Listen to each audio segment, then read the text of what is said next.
नमस्कार जय हिंद साथियों, कैसे हैं आप सभी। और मैं रुद्रेश राघव।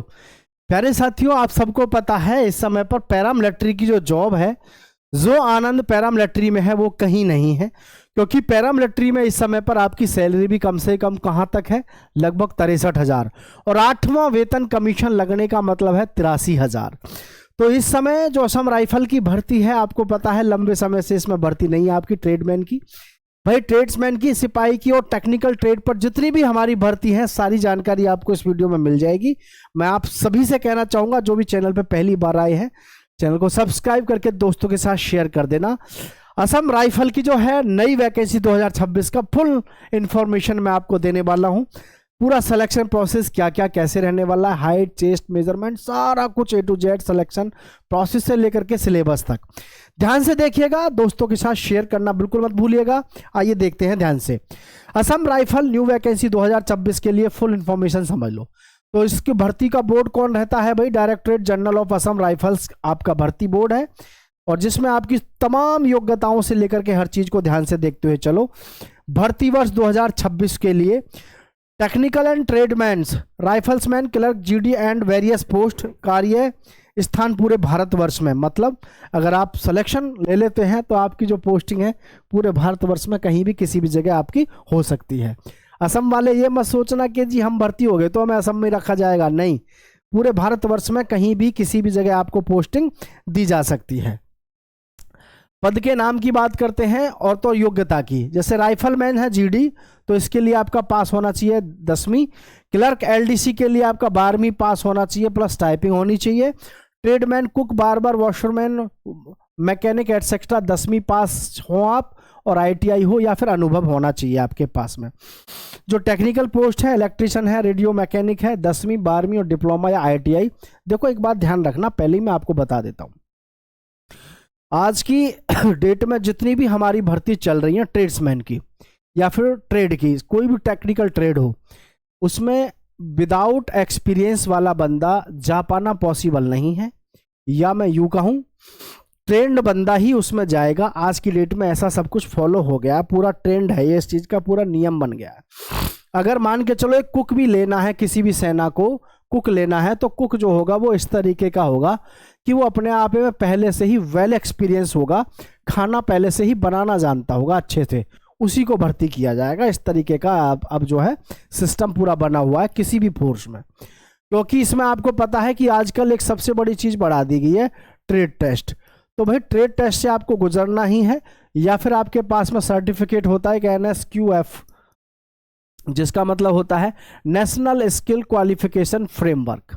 तो ये ध्यान रखेंगे साथियों, ये आपके पास में एक ये स्किल होनी चाहिए, कौन सी, NSQF, जिसको आपको ध्यान रखना है कि भाई अगर आप ट्रेड्समैन में किसी भी सेना में भर्ती होना चाहते हैं तो आपके पास में या तो वो सर्टिफिकेट होना चाहिए या अनुभव होना चाहिए, मतलब तैयार रहना चाहिए जबरदस्त तरीके से।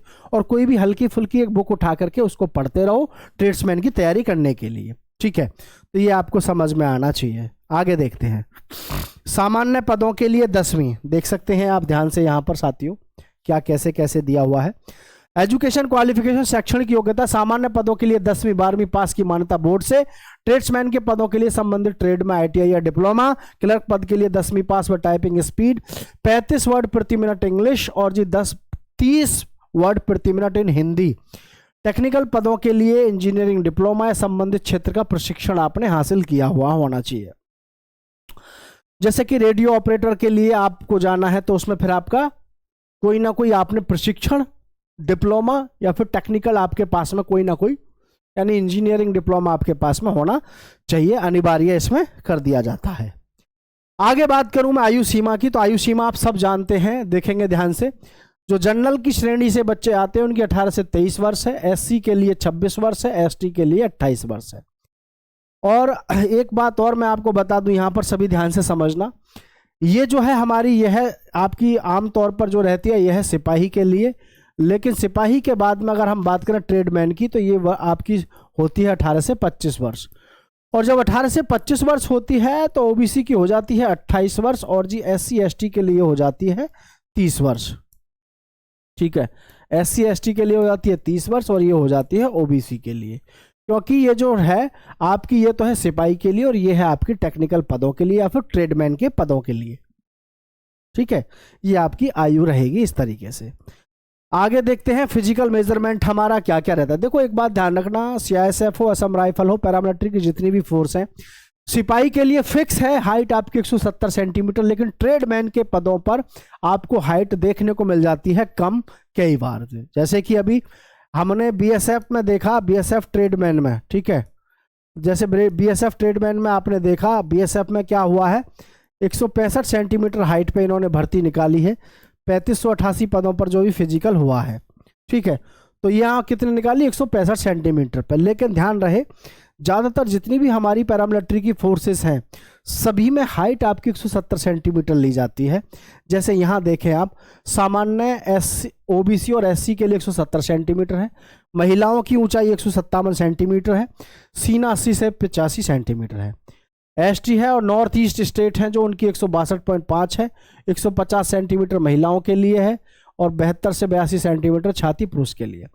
वजन, ऊंचाई और आयु के अनुपात में होना चाहिए। सभी उम्मीदवारों को पीएसटी फिजिकल स्टैंडर्ड टेस्ट और पीटी फिजिकल टेस्ट पास करना अनिवार्य है।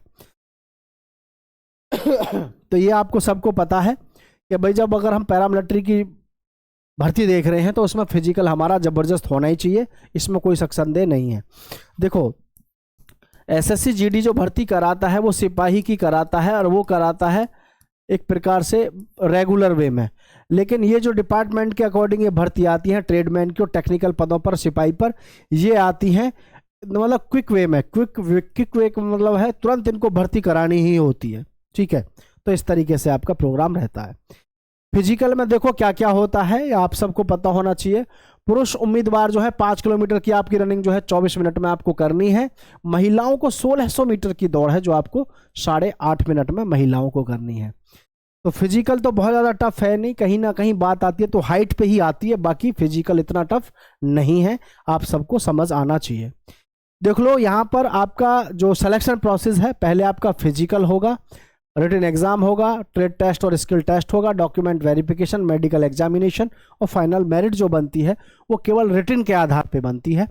रिटन को छोड़ करके और बाकी सारी चीज़ें केवल क्वालिफाई करनी होती हैं, उसके नंबर वगैरह नहीं मिलते हैं।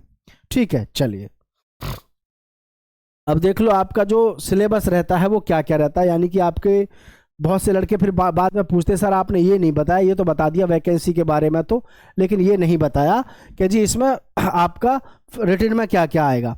तो जनरल हिंदी या इंग्लिश के 25 क्वेश्चन आएंगे 25 नंबर के, रीजनिंग 25 क्वेश्चन, मैथ्स के 25 क्वेश्चन, जनरल अवेयरनेस के 25, टोटल क्वेश्चन आएंगे 100, नेगेटिव मार्किंग होगी नहीं, समय होगा 2 घंटे का, 100 क्वेश्चन होंगे 100 ही मार्क्स के, ये बात दिमाग में बैठा लेना, 100 क्वेश्चन 100 मार्क्स के ही आपको देखने को मिलते हैं। बात क्लियर है। और वैसे भी आपको सबको पता है जब हम तैयारी करते हैं तो सभी एग्जाम की तैयारी सेम ही होती है, मैथ्स की, रीजनिंग की, जीके जीएस की, सभी चीज़ों की। देखो इसमें जब आप फॉर्म भरते हैं तो पोस्ट के अकॉर्डिंग आपकी जो फीस है, किसी में आपकी 100 रुपये ली जाती है तो किसी पोस्ट पर 200। SC ST और फीमेल से किसी प्रकार की कोई फीस नहीं ली जाती है। ठीक है, भुगतान ऑनलाइन माध्यम से करें, डेबिट कार्ड, क्रेडिट कार्ड, किसी से भी करें, वो तो आपका जब आप फॉर्म भरवाने जिस पे जाते हैं वो अपने आप आपको सारी प्रक्रिया करके दे देगा। ठीक है, इसमें डॉक्यूमेंट्स आपके क्या क्या चाहिएंगे वो देख लो ताकि आपको कोई समस्या ना रहे।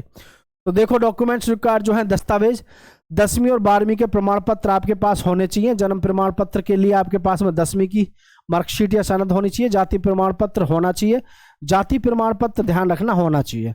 मूल निवास आपके पास में और नेटिविटी सर्टिफिकेट होना चाहिए। नेटिव यानी कि आप अपने ही देश के हैं, उसका आपके पास में एक मूल निवास हो या फिर नेटिविटी सर्टिफिकेट होना चाहिए। पासपोर्ट साइज फोटो आपके पास में होने चाहिए और सिग्नेचर। एक्सपीरियंस ITI सर्टिफिकेट यदि लागू है पोस्ट के अनुसार वो आपको यहाँ पर शो करना होता है, क्योंकि इसमें सारे डॉक्यूमेंट्स आपके अपलोड होते हैं, पहले जैसा ज़माना नहीं रहा। फॉर्म भरने के लिए हमको करना क्या होगा ये देख लेते हैं। ठीक है, लिंक एक्टिवेट होने के तुरंत साथ ही हम आपको बता देंगे how to apply. Assam rifle की आधिकारिक वेबसाइट पर जाना होगा, assamrifles.government.in पर। रिक्रूटमेंट सेक्शन में जाकर अप्लाई ऑनलाइन लिंक खोलें, आवेदन फार्म ध्यानपूर्वक भरें, सभी जरूरी दस्तावेज अपलोड करें, जमा शुल्क शुल्क जमा करें और आवेदन सबमिट करें। अंतिम प्रिंट आउट अपने पास सुरक्षित रखें। इस तरीके से आपका भर्ती का पूरा प्रोसेस रहेगा। अब मैं आप सभी को बस इतना कहूँगा, जो भी युवा साथी इसमें जाना चाहते हैं, अगर आप वास्तव में जाना चाहते हैं तो आप इस समय तैयारी में लगे रहो। फरवरी और मार्च में आपकी भर्ती आ रही है और बहुत बड़ी भर्ती, बहुत बड़े स्तर पर आपको भर्ती देखने को मिल रही है 2026 के अंदर। तो सभी तैयारी में लगातार लगे रहो और यकीन मानो, अगर तैयारी बढ़िया रखोगे तो 100% आपका सिलेक्शन हो जाएगा। असम राइफल का पूरा selection process A to Z आपको बताया और आपने इसको ध्यान से देखा सुना। बहुत बहुत धन्यवाद। जय हिंद साथियों।